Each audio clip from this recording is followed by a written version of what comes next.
میوانی کورسات ئەم کاتتان باش هیوای تەندروستی و سەرفرازی بۆ هەمولایەک زۆر سپاسی تلڤیزیۆنی کورساتەکەم بۆ بە تایبەت بەرنامەی مەگەزین کە هەمیشە ئاگایان لە کارە هونەرەکانمانە و لە ئەحواڵمان دەپرسن.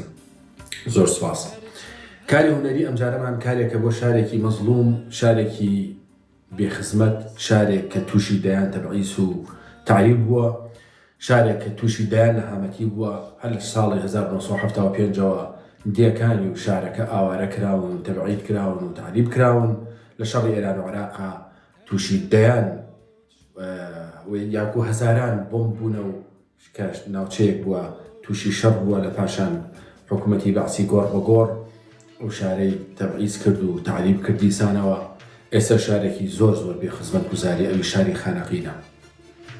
ئەم جاران بە زاراوە کەڵغوڕێ جوانەکە یاکو زاراوە کەڵغوڕێ شیرینەکە کە زاراوەی دایکیمە سرودێکمان ئامادە کردووە کە شعری برای بەڕێزم کاک کەنعان حوسێنە، هەر ئەوش خاوەنی ئەو پرۆژەیە و ئەو هاوکارم بوو ئامادەکاری بۆ ئەو کارە کردو سپۆنسەری دۆزیەوە کە ئاودیۆکە تەنها دەنگەکە ئێمە ئیشی لەسەر بکەین. زۆر سپاسیەکەم کە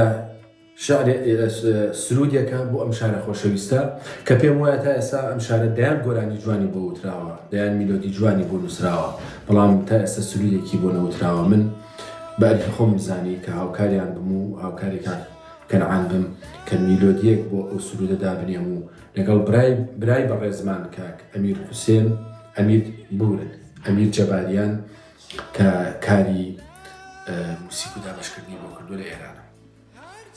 بەڕاستی شاری خانەقین شایستەی دەیان سرودە. هیوادارم ئەم سرودە بێتە وێردی سەرزبانی هەموو خانەقینیەک، چونکە بە زاراوەیەکی کەڵغوڕی جوان نووسراوە و باسی خانەقینەکە کە کۆپلەیەکەمی بەو شێوەیە ئەڵێ خانەقینەکەم کەڵغوڕ زوانم هەم سۆران هەم لەک هەمیش گۆرانم. ئەمە کۆپلەیەکە لەو گۆرانیە. هیوادارم بتوانین کلیپێکی جوانی بۆ بکەین، چونکە بەڕاستی ئەو ئەرکەی کە ئێمە پێ هەستاوین تا ئێستا هەوڵی تاکەلایەنە بووە. بە شەخسی خۆمان من و کاک کەنعان هەستاوین بۆ کارە و خەممان لێ خواردووە. هیوادارم کاربەدەستانی ئەم شارە، هیوادارم شارەوانی ئەم شارە، هیوادارم قایمقامەتی ئەم شارە، هیوادارم ئیدارەی ئەم شارە هاوکارمان بن بتوانین جوانترین بە باشترین شێوە خانەقین پیشان بدەین و سرودێکی جوانی بۆ تۆمار بکەین، چونکە بەڕاستی ئەرکەکەش لەسەر شانی ئێمە تۆزێ ئاسانترەکەنەوە سوکترەکەنەوە، چونکە لەم چەند ڕۆژەدا من نووسینێکم بڵاو کردەوە کە ئێمە و سرودەمان تەواو بۆ چاوەڕێی کلیپە بۆ بکەین. هیوادارم بێنە سەر خەت و هاوکارمان بن. ئەگەر هاوکاریشمان نەبنەوە ئێمە هەر بەو شێوەی بەپێی توانێت خۆمان تەنها سرودەکە بڵاوەکەینەوە. من پێش چەند مانگێک بە هەمان شێوە سرودێکم بۆ شاری کەلار دروست کرد کە شاری کاک ئەکرەم هەواز بوو و بەندە میلۆدیەکەی نووسی. ئەوش هەر هەوڵی تاکەلایەنە بوو کە توانیم میلۆدی بۆ دابنێم و توانیم سەرپەرشتی بکەم و هەرچەند بە هەمان شێوە ئاودیۆکەیان بۆ سپۆنسەر کردین، کاک بێستون خەرجی ئاودیۆکەی بۆ پیاکردین، بەڵام کلیپەکە دیسان تاکەلایەنە داوای لە جەماوەریش بە شەرەفی خەڵکی کەلارم کرد کە ڤیدیۆ جوانمان بۆ بنێرن و زۆر سپاسی برای بەڕێزم کاک چۆمانەکەم کە لە شارەوانی ئەویش هاوکارمان بوو کە هەندێک ڤیدیۆ جوان تۆماری کرد و لەگەڵ تەلەڤیزیۆنی ماکسیڤە ئێمە توانیمان مۆنتاژی بکەین. بەڵام بەداخەوە نە ئیدارەی ئەو شارە، نە قایمقامەتی، نە شارەوانی، هەتاکو ئێستا دەستخۆشیێکیانش لێ نەکردین، هەتاکو ئێستا ڕێزلێنانێکی نامەیەکی ڕێزیشیان نەنار کە ئەوە ئیشی ئەوانە. ئێمە شارەکەمان بە باشترین و بە جوانترین شێوە پیشان داوە. نە ئیدارەی ئەو شارە، نە ئیدارەی گشتی، نە مەڵبەندی، نە لقی، نە بەراوبەرایەتی ڕۆشنبیری، تاکو ئێستا نهاتنە سەر خەت هەر نامەیەکی معنەوی بنێرن بەداخەوە. بەڵام ئەمە وا لە ئێمە ناکە کە ئێمە سارد و سەڕ ببینەوە، ئێمە گەرمترە بینەوە، چونکە تەنها هونەرمەندان و شاعر و نووسەران و ڕۆشنبیران ئەزانن کە وڵات، قاچی وڵات، دنگەی وڵات، ڕۆشنبیران و ئەدیب و شاعر و نووسەران و زانایانی ئەم شارەیە ئەتوانن ئەو وڵاتە ڕابگرن، ئەتوانن ئەو زبان و ئەو زاراوانە ڕابگرن، ئەوانن کە مێژوو ئەنووسنەوە.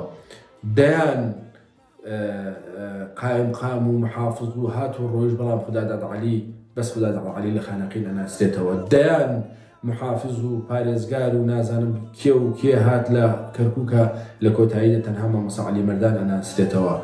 لە شاری سلێمانی خۆشەویستە تەنها ناوی شاعرەکان ماوەتەوە، لەبەر ئەوە بە هەمومانەوە ئەبێ ئاگاداری کولتور و فەرهەنگ و زبان و زاراوەمان بین، ئاگامان لە شاعیران و نووسەران و ئەدیبان و زانایانمان بین، چونکە ئەوانە وڵات دروستەکەن.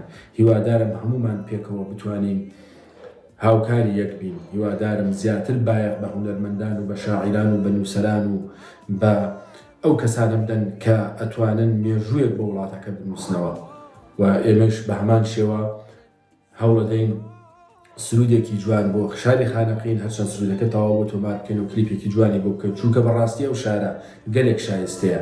ئەو شارە لە ساڵەکانی هەفتاوە ئاوارەکراون، ئەو ساڵە ئەو شارە لە زەمانەی سەدامە تووشی بۆمبی ئێران بوون و وێران کرا. ئەو شارە لە کاتی سەدامی گۆڕ بە گۆڕە ئەو زۆربەی خەڵکی ئەو شارە دەربەدەر کراوە، بەڵام ئەو شارە خاوەنی دەیان قارەمان و دەیان پێشمەرگە و دەیان داستان و دەیان ڕۆشنبیرە. بە هەمومانەوە ئەبێ ئاگامان لێیان بێت، چونکە بەڕاستی بێخەوت خزمەتگوزارین. ئەو شارە شاری ڕۆشنبیرانە، ئەو شارە شاری قارەمانانە. هیوادارم بە هەمومانەوە پشت و پەنابین بۆیان لەو مەحنەتە دەریان کەین و بتوانین بە هاوکاری هەموو لایەک ئیشێکی هونەریان بۆ بکەین و کلیپێکی جوانشیان بۆ بکەین. ڕێز و حرمەتم بۆ هەموو لایەک. دیسان زۆر سوپاسی تەلەڤیزیۆنی کورساتەکەم کە هەمیشە ئاگایان لە ئیشە هونەرەکانە.